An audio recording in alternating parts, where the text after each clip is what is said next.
اللہ کے نام سے شروع جو بڑا مہربان اور نہایت رحم کرنے والا ہے۔ امید ہے کہ آپ تندرست، سلامت اور خیریت سے ہوں گے۔ آج ہم آپ کو جو ویڈیوز دکھانا چاہتے ہیں یاسین قادری اور اویس ربانی، اس کے خلاف مولوی اتوار والے دن دیگر شہروں میں ریلی نکال رہے اور ان دونوں کو جو ہے وہ توہین صحابہ کے زمرے میں لے کر آ رہے ہیں۔ اور ہم جو ایک ویڈیوز دکھانا چاہ رہے ہیں جس میں وہ پاکستان کا قانونی آئین جو ہے وہ کیا کہتا ہے توہین کے حوالے سے، اور یاسین قادری جو ہے جو کہ عدالت کے کٹ گھرے میں وہ جو بھی بولیں گے، انہوں نے قرآن پاک کے اوپر ہاتھ رکھا ہے کہ وہ سچ بولیں، وہ شیعہ ہیں یا وہ سنی ہے، اویس ربانی صاحب کا کیا موقف ہے۔ تو یہ ویڈیوز میں ان کے خلاف جو لوگ ریلی نکال رہے ہیں، جو ان کے خلاف ہیں، کیا یہ لوگ اویس ربانی اور یاسین قادری گستاخ ہیں، یا پھر قرآن اور حدیث میں کیا ایسا ہی لکھا ہے، یا پھر یاسین قادری اہل تشیع ہے۔ تو یہ ساری چیزوں کے آپ کو جواب ملنے والے ہیں اسی ویڈیوز میں۔ تو آئے ویڈیو کا آغاز کرتے ہیں۔ بہت غور سے ویڈیوز آپ نے سماعت فرمانی ہے۔ اہل بیت اطہار کو ماننا کسی دور میں بھی آسان نہیں رہا، بالخصوص مولا علی علیہ السلام کو ماننا۔ آپ کو کیا لگتا ہے علی کو ماننا خلج کا گھر ہے؟ علی علیہ السلام کو ماننا کل بھی مشکل تھا، علی کو ماننا آج بھی مشکل ہے۔ علی کو ماننے کے لیے گالیاں سننی پڑتی ہیں، اگر علی کو ماننا ہے تو گولیوں کے لیے تیار ہو جا، بم دھماکوں کے لیے تیار ہو جا، کردار کشی کے لیے تیار ہو جا، فتووں کے لیے تیار ہو جا، سوشل بائیکاٹ کے لیے تیار ہو جا، گھر سے تیری مخالفت شروع ہو جائے گی۔ آپ ذرا تاریخ پڑھ کے دیکھیں، وہ لوگ جو اہل بیت اطہار کے محب تھے، وقت کے بادشاہوں نے، جن کے آج کل ملا حضرات قصیدے پڑھتے ہیں، بڑے ان کے ترانے سناتے ہیں اور باہر سڑکوں پہ نکل کے نعرے لگاتے ہیں، انہوں نے حضور علیہ السلام کے اہل بیت اطہار کے جو غلام تھے، جو دیوانے پروانے تھے، کیا کیا ظلم نہیں کیا، ان کو قید کر دیا گیا، ان کے بچوں کو ذبح کر دیا گیا، اور ان کے کاروبار تباہ و برباد کر دیے گئے، اور ممبروں کے اوپر مولا علی علیہ السلام کو سب کچھ تمام کر دیا۔ اسی میں ایسے حالات میں کہیں میس میں تمار نظر آتے ہیں، کہیں حجر ابن عدی نظر آتے ہیں، کہیں حضرت مقداد نظر آتے ہیں، کہیں حضرت عمار ابن یاسر نظر آتے ہیں، جنہوں نے تن من دن لٹا دیا۔ اگر مجھے کوئی مشکلات کا سامنا کرنا پڑ رہا ہے یا میں فیس کر رہا ہوں، تو میں تو سمجھتا ہوں کہ میں اس بات میں اگر اللہ کا شکر ادا کروں تو وہ بھی کم ہے۔ اویس بھائی، آپ نے چونکہ حلف لیا میرے ساتھ جو کچھ ہوا ہے، میں اس وجہ سے نہیں بیان کر رہا، بیان کریں آپ۔ میں صرف اس وجہ سے نہیں کر رہا کہ میں پتہ نہیں کہ میرے ساتھ کتنا ظلم ہو گیا اور میں اس کو قبول کر رہا ہوں۔ کیا ہوا آپ کے ساتھ؟ میں اس کو ہنسی خوشی قبول کر رہا ہوں، میں سمجھتا ہوں یہ میرے لیے سعادت ہے۔ مولا تو گواہ رہنا، میں یہ اعتراض کے طور پہ نہیں کر رہا کہ شاید میں مولا علی علیہ السلام کی بارگاہ میں یہ عرض کروں کہ مولا میں نے آپ کے لیے یہ کیا، میں نے تو کیا ہی کچھ نہیں، میں تو مر بھی جاؤں تو پھر بھی کچھ نہیں کیا، میرے بچے بھی قربان ہو جائے پھر بھی میں نے کچھ نہیں کیا، میں ان کی بارگاہ میں کچھ نہیں کہہ رہا کہ میں بہت کچھ کر رہا ہوں، نہ، بس آپ نے سوال کیا ہے تو میں کہتا ہوں اتنی میری مخالفت ہوئی ہے۔ میں جس مسجد میں جا کے خطبہ جمعہ دیتا تھا وہاں میری مخالفت شروع، مسجد میں سال ہا سال سے میں خطبہ دے رہا تھا، وہاں مخالفت شروع ہوئی، یہ شیعہ ہو گیا، یہ رافضی ہو گیا، یہ شیعہ کے پاس جاتا ہے۔ جب میں نے اس گستاخ سیدہ کے خلاف سٹینڈ لیا تھا اس وقت وہ گھس گئے، یہ مولوی ملا کی دوڑ مسجد تک۔ میں اس کے اوپر ہاتھ رکھ کے یہ حلف دیتا ہوں کہ میں جو کچھ بھی کہوں گا سچ کے سوا کچھ نہیں کہوں گا۔ ہاں، اگر جانے انجانے میں تھوڑی سی کوئی بات ہو جائے تو میں اللہ کی بارگاہ میں معافی کا طلبگار ہوں، لیکن 100/100 میری کوشش ہوگی کہ جو بھی کہوں سچ کہوں، حق کہوں۔ آپ پہ اعتراض ہے، اہل سنت کے معلم، مفتی، عالم دین، خطیب ہونے کے باوجود اہل تشیع عقیدے کو پرموٹ کرتے ہیں، کیا واقعا آپ کا تعلق اہل سنت سے ہے؟ جی الحمدللہ، یہ میں برملا کہتا ہوں، مانگ دول کہتا ہوں کہ میں اہل سنت ہوں، اہل سنت تھا اور اہل سنت ہی رہوں گا، لیکن تھوڑا سا فرق ہے کہ میں حسینی سنی ہوں، ناسبی سنی نہیں۔ اہل بیت اطہار کی عظمت کو، ان کی افضلیت کو، ان کی مودت کو کنوے کرنے والا، بیان کرنے والا اور دل میں بھرنے والا سنی ہوں، اور یہ جو عقیدہ ہے یہ مجھے قرآن نے دیا ہے، تاجدار کائنات نے دیا ہے، اور پھر اہل بیت اطہار نے دیا ہے، امہات المومنین نے دیا ہے، اور آقا علیہ الصلوۃ والسلام کے صحابہ کرام نے دیا ہے۔ پہ علامہ یاسین قادری صاحب الزام ہے کہ آپ اپنی سحر بیانی اور شعلہ بیانی کے تحت لوگوں کو گمراہ کرتے ہیں اور ان کے مقدسات کے اوپر ایسے ایسے جملے کستے ہیں کہ جو توہین کے زمرے میں آتے ہیں۔ اچھا، آپ نے تو یہ ایبسولوٹ بات کہہ دی یعنی کہ مطلقاً کہہ دیا. آپ اگر تھوڑا سا اس کو مجھے بتا دیتے کہ یہ میرا جملہ, یہ گفتگو, یہ میرا لیکچر یا یہ میری جو تحریر ہے یہ جو ہے یہ گستاخی ہے, تو پھر میں اس پہ ذرا ڈیٹیل کے ساتھ آپ کو جواب دیتا ہوں. یعنی کیا یہ بات سچ ہے کہ فضائل کے ابواب میں آپ اس نہج پہ چلے جاتے ہیں کہ جس پہ لوگ معترض ہو جاتے ہیں اور یہ کہتے ہیں کہ آپ کسی کی کمی کر رہے ہیں, یعنی کسی کی تقصیر کر کے کسی کے فضائل میں زیادتی کر رہے ہیں, جو مبالغہ آرائی کہلاتی ہے؟ اچھا, یہ بات سنیں میری قبلہ. بات یہ ہے کہ کسی کے فضائل بیان کرنا, کسی کی عظمت بیان کرنا, کسی کی رفت بیان کرنا, کسی کی افضلیت بیان کرنا, اس کا ہرگز یہ مطلب نہیں کہ دوسرے کی تنقید ہو رہی ہے. دیکھیں نا کتنے انبیاء کرام ہیں, ہم آقا علیہ السلام کی جب عظمت بیان کرتے ہیں, ان کی رفت بیان کرتے ہیں, تو اس کا کیا مطلب ہے کہ معاذ اللہ جو دیگر انبیاء اور رسل ہیں ان کی ہم تنقید کر رہے ہیں, ان کی گستاخی کر رہے ہیں, ان کو معاذ اللہ ڈیگریڈ کر رہے ہیں. ان کا اپنا مقام ہے, تاجدار کائنات کا اپنا مقام ہے. اگر ہم صحابہ کرام کی عظمتیں بیان کرتے ہیں, ان کی رفتیں بیان کرتی ہیں, تو اس کا ہرگز یہ مطلب نہیں ہے کہ ہم حضور علیہ السلام کے اہل بیت طہار کی تنقید کر رہے ہیں. اگر ہم اہل بیت طہار کی عظمت بیان کرتے ہیں, ان کی رفت بیان کرتے ہیں, تو یہ قانون کدھر سے نکل آیا ہے کہ ہم جو ہے حضور علیہ السلام کے صحابہ کی تنقید کر رہے ہیں؟ تو اس کا تو مطلب یہ ہوا نا, اگر جو بندہ کہے کہ جی بعد از انبیاء افضل البشر حضرت ابو بکر صدیق ہیں رضی اللہ تعالیٰ عنہ, تو میرا اس سے سوال ہے, وہ بندہ تو پھر مولا علیہ السلام کی تنقید کر رہا ہے, ان کی گستاخی کر رہا ہے. وہ کہے گا بھی میں کیسے گستاخی کر رہا ہوں, میں تو حضرت ابو بکر کو افضل کہہ رہا ہوں, مولا علیہ السلام کا اپنا مقام پر مرتبہ ہے. تو یہی بات میں کہتا ہوں کہ میں کب حضرت ابو بکر کی, حضرت عمر کی, حضرت عثمان رضی اللہ عنہ ان کی تنقید کرتا ہوں یا گستاخی کرتا ہوں یا بے ادبی کرتا ہوں؟ میں مولا علیہ السلام کی افضلیت بیان کرتا ہوں, فضائل بیان کرتا ہوں, اور اہل سنت کی کتابوں سے بیان کرتا ہوں. ہاں, آپ کا حق بنتا ہے کہ آپ میری کسی بات پہ اعتراض کرتے ہوئے میرے منہ پہ اوپر وہ حوالہ مارے کہ حضرت صاحب جو آپ نے ریفرنس دیا ہے, جو آپ نے حوالہ دیا ہے, یہ تو ہماری کتاب میں ہے ہی نہیں. اور سب سے بڑی بات یہ ہے, فضائل کے باب میں اہل سنت کا یہ وتیرہ بھی رہا ہے, بلکہ یہ ہمارا عقیدہ ہے کہ فضائل کے باب میں جو ضعیف حدیث ہے وہ بھی قابل قبول ہے. تو میں تو فضائل بیان کرتا ہوں. یہاں تک بات رہ گئی, آپ نے کہا کہ میں ایکسٹریم پہ چلا جاتا ہوں. دنیا کا کوئی عالم ہو, علامہ ہو, مفتی ہو, اویس بھائی, میں ہوں, آپ ہو, اہل بیت طہار کی جو عظمت ہے, ان کا جو مقام اور مرتبہ ہے, وہ کیا ہم بیان کریں گے؟ ہمارے پاس تو اتنی قابلیت ہی نہیں, اتنا نالج ہی نہیں, ہمارا فہم و ادراک اور شعور ہی نہیں ہے کتنے بلند ہے. تو ہم نے کیا ان کو بلند کرنا ہے جن کو اللہ جے تمتع ہے, عمرہ اور حج جب جمع کرتے ہیں, تو جب حضرت عبداللہ بن عمر رضی اللہ تعالیٰ عنہ, حضرت عمر بن خطاب رضی اللہ تعالیٰ عنہ کے بیٹے ہیں, جب حضرت عمر بن خطاب نے روکا تو انہوں نے حج تمتع کیا. تو کسی نے پوچھا آپ کے والد صاحب تو روک رہے ہیں, آپ کیوں کر رہے ہیں؟ انہوں کا ایک جملہ ہے, قربان جاؤں, وہ کہتے ہیں میں کلمہ محمد رسول اللہ کا پڑھتا ہوں, عمر بن خطاب کا نہیں پڑھتا. میں وہ کام کروں گا جس کا رسول اللہ نے حکم دیا ہے. میں پاکستان پینل کوڈ کے کچھ سیکشنز آپ کے سامنے رکھنا چاہتا ہوں, جس میں سب سے زیادہ نمایاں 298 ہے. 298 کے اس سلسلے میں اگر کوئی شخص, کوئی بھی آواز, کوئی بھی لب و لہجہ یا کوئی بھی ایسا انٹینشنلی کام کرتا ہے, نیت رکھ کے کام کرتا ہے کہ جس سے دین دینیات کو نقصان پہنچتا ہے اور مذہبی معاملات کو نقصان پہنچتا ہے, تو اس کی سزا 1 سال ہے. ایسے ہی 298A ہے, 298B ہے اور 298C ہے, اور ان تمام قوانین کے تحت 3 سال تک کی سزا ہوتی ہے, جس میں وہ تمام چیزیں شامل ہیں کہ جو مذہبی اقدار اور اسلامی روایات کو نقصان اور ٹھیس پہنچانے کے ذمے میں آتی ہے. یہ معاملہ چونکہ لوگ نہیں جانتے, لہٰذا ممبر, مجالس, محافل اور خود کسی بھی اسٹیٹ سے ہونے کے پیش نظر میں نے اس پروگرام کو کرنا ضروری سمجھا.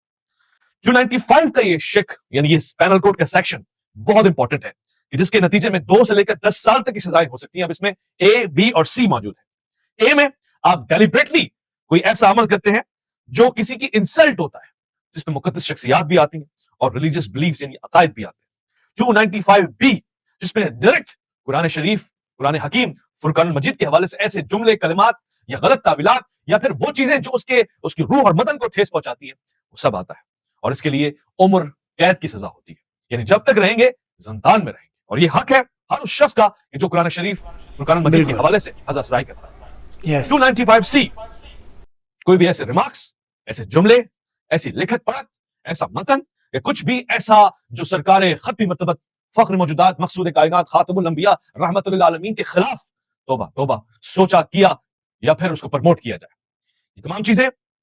یہ تمام چیزیں پاکستان کے قوانین میں شامل. تو جی بات یہ ہے کہ اویس ربانی خود بتا رہا ہے کہ پاکستان کے قوانین میں کیا ہے, توہین کے زمرے میں جو چیزیں آتی ہیں وہ اویس ربانی خود بتا رہا ہے. تو اویس ربانی خود کیسے گستاخی کر سکتا ہے؟ اویس ربانی صاحب کو تو پتہ ہے کہ کیا کیا قوانین ہے, کیا کیا جو ہے پاکستان کا جو قانون وہ بتا رہا ہے, تو وہ کیسے یہ حرکت کر سکتا ہے کہ وہ جو ہے وہ پڑھا لکھا انسان ہے, اسکالر ہے. اور یہ عجیب بات نہیں ہے. ویسے آپ کامنٹس میں بتائیے گا, ویڈیوز کا آگے سلسلہ بڑھاتے ہیں. انہوں نے اہل بیت اطہار کے مقام اور مرتبہ کو منیمائز کر دیا، اور اہل بیت اطہار کے جو دشمن تھے 1400 سالوں میں، جو ہمارے اہل سنت کے کابرین جب خاموش کھڑے تھے، انہوں نے اہل بیت اطہار کے دشمنوں کو میکسیمائز کیا. انہوں نے علی علیہ السلام کی عظمت اور عفت کو منیمائز کر کے لوگوں کے سامنے یہ سنیت بیان کی ہے. لوگ سنیت کا نام سن کے بھاگتے تھے، وہ اہل بیت سے محبت کرتے تھے، وہ اہل بیت کی عظمتیں سننا چاہتے تھے، رفعتیں سننا چاہتے تھے، محرم کے ایام میں ان کے ذکر سے رونا چاہتے تھے. تو جب ان کی طرف سے وہ سودا ہی نہیں ملا تو پھر میں نے کیا کیا، میں نے ان کو یہ مقدمہ ان کے سامنے رکھا کہ یہ ہے اصل سنیت. سنیوں سے بڑھ کر کوئی اہل بیت اطہار کی عظمت کا قائل نہیں، سنیوں سے بڑھ کر کوئی اہل بیت اطہار کی محبت کا قائل نہیں. میں تو سنیت کا مقدمہ لڑ رہا ہوں پوری دنیا میں، اور میں آپ کو واللہ باللہ تاللہ بتاتا ہوں، بے شمار اہل حدیث، میں ابھی آپ کی بات بھی کروا سکتا ہوں، دیوبند کٹر وہ مجھے ملتے ہیں، کال کرتے ہیں، اور یہ میں اللہ اور اللہ کے رسول کو حاضر ناظر جان کر یہ جملہ کہہ رہا ہوں. وہ کہتے ہیں علامہ صاحب آپ نے ہمارے عقیدے بچا لیے، یہ جو کچھ آپ نے سنایا ہے ہمیں، یہ جو آپ نے حدیث باہر نکالی ہے یہ کدھر تھی؟ ہماری تو عمریں گزر گئی علماء کو سنتے سنتے، ہمیں تو کسی نے یہ حقیقت بتائی ہی نہیں تھی. ہم تو سمجھتے تھے یہ شاید شیعہ کا کام ہے اہل بیت کا ذکر کرنا اور حسین علیہ السلام کے غم میں رونا، یہ تو شیعہ کا کام ہے. تو اس لیے ان کو میں چبھتا ہوں کہ میں وہ بات کرتا ہوں اہل بیت اطہار کے بارے میں جو حق ہے، جو سچ ہے، جو قرآن ہے، جو حدیث ہے، جو امہات المومنین کے عقائد اور نظریات ہیں. شیخ الاسلام ڈاکٹر محمد طاہر القادری مدد اللہ علی، میں سمجھتا ہوں ان سے بڑا سنی کوئی نہیں. جتنا انہوں نے کام کیا، 1000 کے قریب انہوں نے کتابیں لکھ دی. جو بھی مسئلہ ہو، جو بھی حملہ ہو، سب سے آگے وہ کھڑے ہوتے ہیں اور علمی طور پہ اس کا رد کرتے ہیں، جلال سے نہیں، فتووں سے نہیں، آنکھیں لال کر کے نہیں، بالکل محبت کا درس دیتے ہیں، کمپیشن، بردرہڈ، ٹالرنس. اور حضور علیہ السلام کے دین کی جس طرح وہ نوکری کرتے ہیں، کون کرتا ہے؟ وہ دیکھیں، وہ مجالس میں جاتے ہیں، میں آپ کو ان کی سینکڑوں مجالس دکھا سکتا ہوں. شیعہ پروگرام میں جاتے ہیں، مولانا طارق جمیل صاحب جاتے ہیں. اور دوسری بات تھوڑی سی سخت ہے، مجھے اجازت دے دیں، میں کسی کو نام نہیں دے رہا، کسی کو مینشن نہیں کر رہا، میں آپ کو کہتا ہوں، آپ نے مجھ سے حلف بھی لیا ہے، بے شمار ایسے لوگ جو مجھ پہ اعتراض کرتے ہیں، جو معترض ہوتے ہیں مجھ پر، میں نام نہیں لے رہا، جن کا بڑا قد کاٹ ہے، جو کہتے ہیں شاید ہم ہی سنیت کے بڑے ٹھیکیدار ہیں یا ہم ہی اہل بیت اطہار کے سب سے بڑے محب ہیں، وہ شیعہ کے پروگرام میں جاتے ہیں. پھر ہم نے دیکھا کہ آپ ایک مجلس میں بیٹھے گئے اور آپ نے اس مجلس میں علم کی ہسٹری بیان کی اور آپ نے بتایا کہ کتنی کتابیں اس کی عزت میں لکھی گئی ہیں. تو یہ کیا معاملہ تھا؟ اچھا، پہلی بات تو یہ ہے، آپ سے مجھے پتہ چلا ہے کہ وہ انجینئر صاحب نے اس طرح کہا تھا. میں نے ان کو مینشن کر کے کبھی بھی کسی کا جواب نہیں دیا. ہاں، وہ کسی پروگرام میں کوئی سوال کو کویسچن آ گیا ہوگا علم کے حوالہ سے، تو وہ میں نے جواب ضرور دیا ہوگا. اور ہماری بخاری ہو، مسلم ہو، پوری سیاستہ، میں وقت بچا رہا ہوں، وہ ہمارے جو محدثین مفسرین گزرے ہیں انہوں نے تو پورے باب باندھے علم کے اوپر. اس میں شیعہ کہاں سے آ گئے؟ آپ چلو فرض کر رہے ہیں غازی عباس علیہ السلام کا علم کہتے ہیں آپ، تو غازی عباس علیہ السلام کو آپ نہیں مانتے، اہل سنت نہیں مانتے. یا مولا علی علیہ السلام کا علم، تو مولا علی علیہ السلام کو آپ نہیں مانتے. میں نہیں مانتا، ساری دنیا مانتی ہے. تو یہ علم جو آپ نے اٹیچ کر دیا، اس کو جوڑ دیا اہل تشیع کے ساتھ، یہ حق آپ کو کس نے دیا ہے؟ بلکہ خیبر کے روز، میں آپ کو بتاؤں، خیبر کے روز جو پہلا علم بردار تھا یا علمدار کہہ لیں، ہماری مستدرک للحاکم میں میرا خیال ہے کو 15 سے 20 احادیث پڑھی ہوئی. اس کے علاوہ بھی اہل سنت کی 20-25 کتابیں امام احمد بن حنبل تک، بخاری سے لے کے، کہ آقا علیہ السلام نے پہلا اپنا علم جس کو دیا وہ حضرت ابوبکر صدیق تھے. کہا ابوبکر یہ پکڑ علم، یہ میں ذمہ داری کے ساتھ کہہ رہا ہوں اور عوام کو کہہ رہا ہوں، کسی کو حوالہ چاہیے، ریفرنس چاہیے، وما علینا الا البلاغ، انبیاء کی سنت پہ میرا کام ہے صرف پہنچانا، کنوے کرنا، ڈلیور کرنا، منانا نہیں. آقا علیہ السلام نے سیدنا صدیق اکبر کو دیا، یہ پکڑو، علمدار بن جاؤ، علم بردار بن جاؤ، کمانڈر بن جاؤ، جاؤ جا کے حملہ کرو. اب حضرت ابوبکر صدیق علم لے کے گئے، حملہ کیا، مرب صاحب آئے، لشکر واپس تشریف لے آیا. میں ادب کے زمرے میں یہ بات کر رہا ہوں، کتاب میں ایسے نہیں لکھا.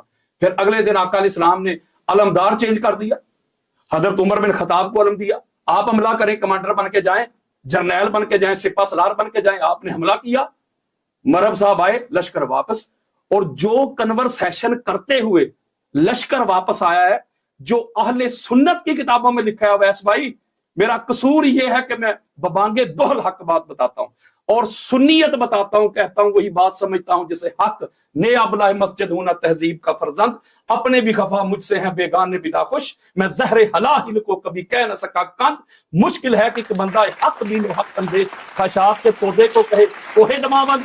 جو آپس میں کنورسیشن کر کے آ رہے تھے وہ نہیں میں آپ کو سنا سکتا, ورنہ یہ پڑھے لکھے جہاں ابھی فتوا لگا دیں گے, گستاخی ہوگی. جو ہماری کتابوں میں لکھا ہوا ہے, آقا علیہ السلام نے اگلے دن پھر کمانڈر تبدیل کر دیا.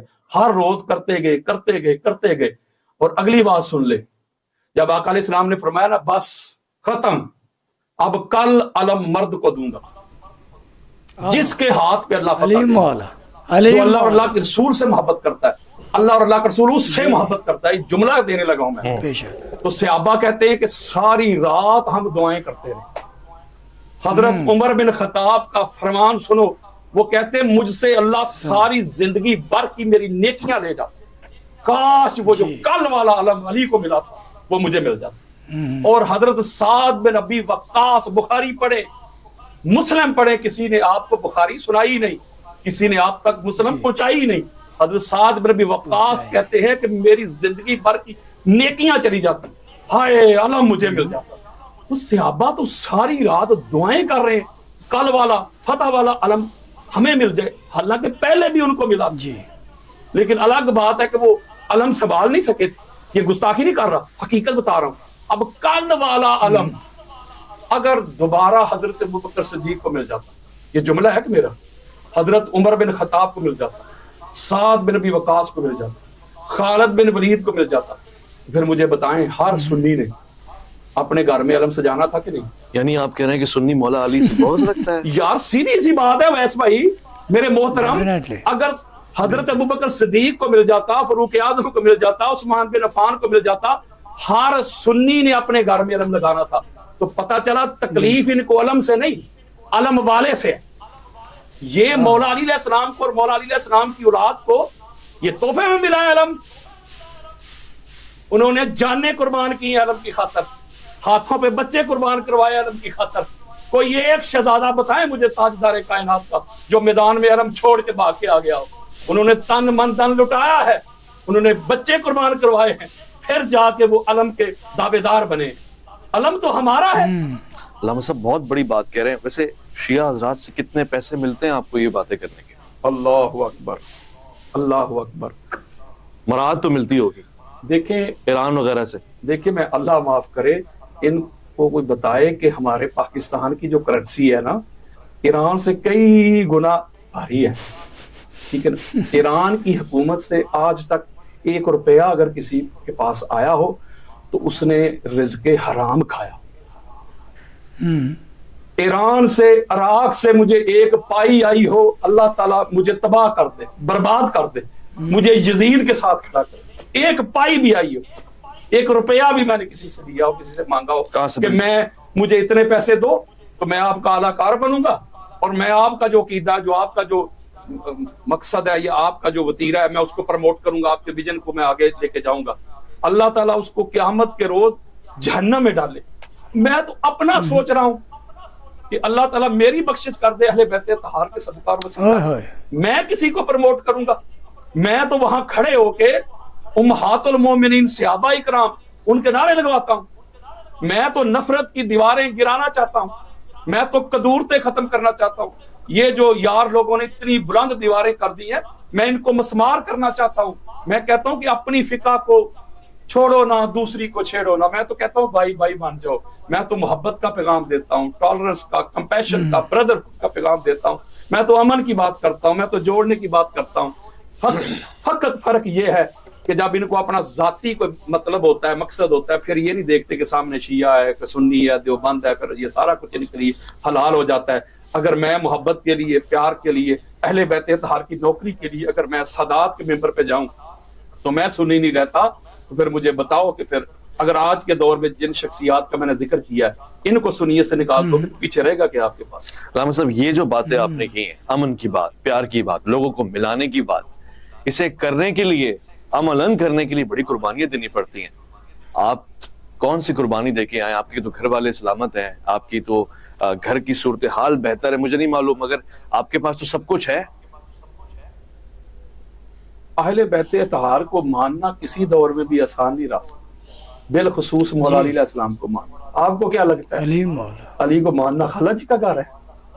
علی علیہ السلام کو ماننا کل بھی مشکل تھا، علی کو ماننا آج بھی مشکل ہے۔ علی کو ماننے کے لیے گالیاں سننی پڑتی ہیں۔ اوہو اگر علی کو ماننا ہے تو گولیوں کے لیے تیار ہو جا، بم دھماکوں کے لیے تیار ہو جا، کردار کشی کے لیے تیار ہو جا، فتووں کے لیے تیار ہو جا، سوشل بائیکاٹ کے لیے تیار ہو جا، گھر سے تیری مخالفت شروع ہو جائے گی۔ آپ ذرا تاریخ پڑھ کے دیکھیں نا، وہ لوگ جو اہل بیت اطہار کے محب تھے، وقت کے بادشاہوں نے جن کے آج کل ملا حضرات قصیدے پڑھتے ہیں، بڑے ان کے ترانے سناتے ہیں اور باہر سڑکوں پہ نکل کے نعرے لگاتے ہیں، انہوں نے حضور علیہ السلام کے اہل بیت اطہار کے جو غلام تھے، جو دیوانے فرمانے تھے، کیا کیا ظلم نہیں کیا، ان کو قید کر دیا گیا، ان کے بچوں کو ذبح کر دیا گیا اور ان کے کاروبار تباہ و برباد کر دیے گئے، اور ممبروں کے اوپر مولا علی علیہ السلام کو سب کچھ تمام کر دیا۔ اسی میں ایسے حالات میں کہیں میس میں تمار نظر آتے ہیں، کہیں حجر ابن عدی نظر آتے ہیں، کہیں حضرت مقداد نظر آتے ہیں، کہیں حضرت عمار ابن یاسر نظر آتے ہیں، جنہوں نے تن من دن لٹا دیا۔ اگر مجھے کوئی مشکلات کا سامنا کرنا پڑ رہا ہے یا میں فیس کر رہا ہوں کوئی مسئلہ تو میں تو سمجھتا ہوں کہ میں اس بات میں اگر اللہ کا شکر ادا کروں تو وہ بھی کم ہے۔ اویس بھائی، آپ نے چونکہ حلف لیا میرے ساتھ جو کچھ ہوا ہے میں اس وجہ سے نہیں بیان کر رہا۔ بیان کریں آپ۔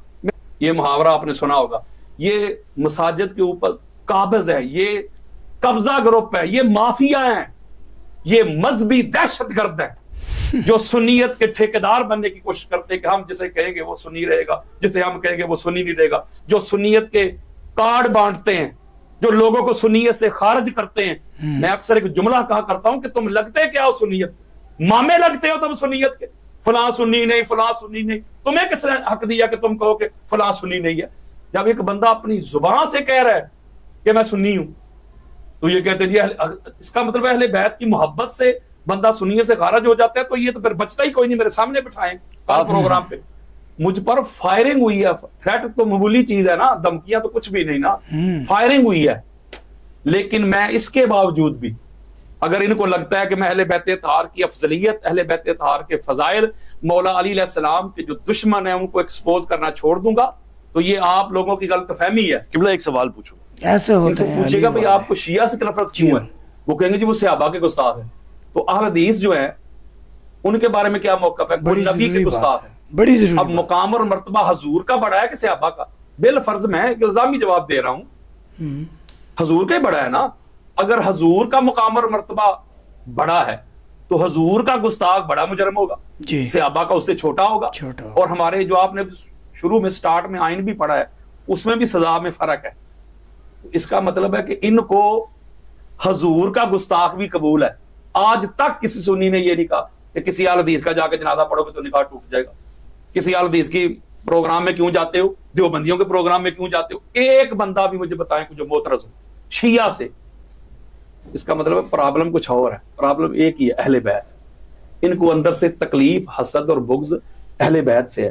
بلکہ میرا تو عقیدہ ہے کہ آج کل کے پوائنٹ آف ویو سے جو حالات حاضرہ چل رہے ہیں، مسئلہ کی دو رہ گئے ہیں، یا کوئی حسینی ہے یا کوئی یزیدی۔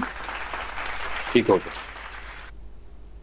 تو جی فل ویڈیوز آپ نے دیکھا اور انہوں نے کہا کہ حالات حاضرہ میں جو چل رہا ہے، موجودہ دور میں جو چل رہا ہے، اس دور میں یا تو کوئی مولا حسین علیہ السلام کی طرف ہے اور یا تو کوئی یزید کی طرف۔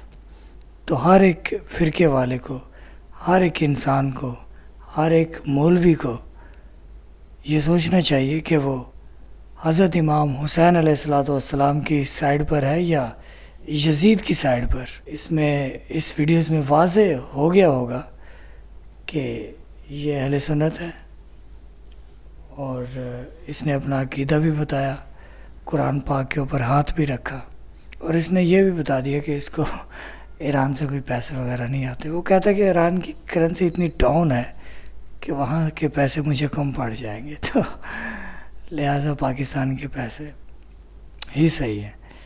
خیر یہ تو بات ایک ویسے میں نے کر دی کہ میں اکثر اپنی ویڈیوز میں کہتا رہتا ہوں کہ حضور امام مہدی علیہ السلام بہت قریب ہے۔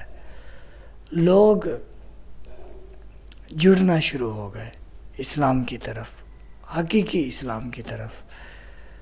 اور کیونکہ حضرت امام مہدی علیہ الصلوۃ والسلام کی پہچان ان کو ہوگی جو اہل بیت کی قدر کرتا ہے، اہل بیت سے محبت کرتا ہے، اور وہی حضرت امام مہدی علیہ الصلوۃ والسلام کے لشکر میں ہوگا۔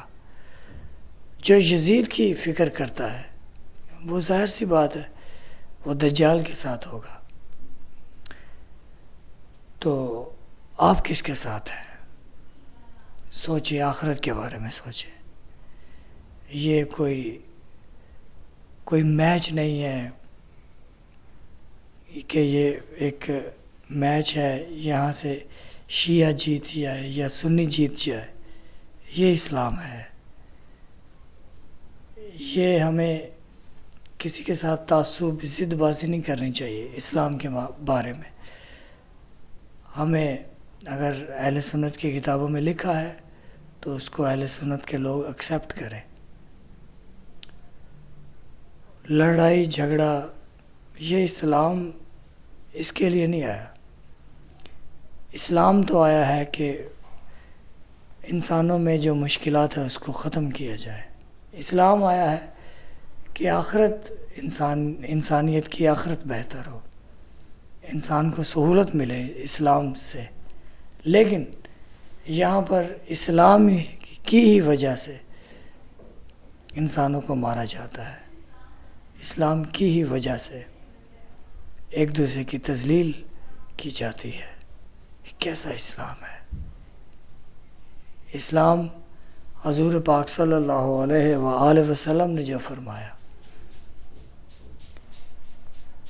اسلام کی بیسک محبت ہے، اسلام کی بیسک انسانیت ہے، اسلام کی بیسک معاف کر دینا ہے، اسلام کی بیسک صبر ہے، اسلام کی بیسک کو سمجھیں۔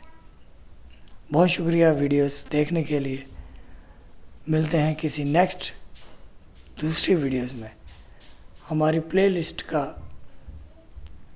نوٹیفیکیشن آپ دیکھ رہے ہوں گے، یہ ہماری پلے لسٹ ہے، اس میں ہماری تمام ویڈیوز آپ کو دیکھنے کے لیے ملیں گی، اور ہمارے چینل کو بھی سبسکرائب کریں۔ اللہ آپ کو سلامت رکھے۔ Thank you so much video دیکھنے کے لیے۔